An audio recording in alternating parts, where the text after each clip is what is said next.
నమస్కారం ఘంటారావానికి స్వాగతం. ముందుగా ప్రధాన అంశాలు. నేడు భారత్ పాకిస్తాన్ డీజీఎంఓల కీలక భేటీ. కాల్పుల విరమణ కొనసాగింపు, ఉద్రిక్తతలపై చర్చలు.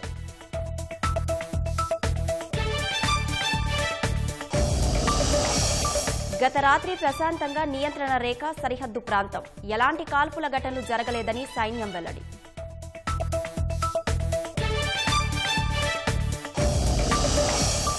భారత్ తీవ్రమైన దాడులతోనే కాళ్లబేరానికి పాకిస్తాన్. కాల్పుల విరమణకు ఒప్పుకోవాలంటూ విన్నపాలు.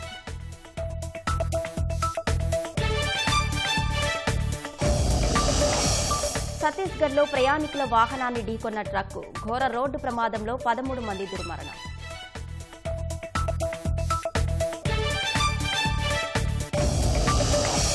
తిరుపతి జిల్లాలో డివైడర్ను ఢీకొన్న ఆర్టీసీ బస్సు. 30 మందికి పైగా గాయాలు. రియాలో బాధితులకు చికిత్స.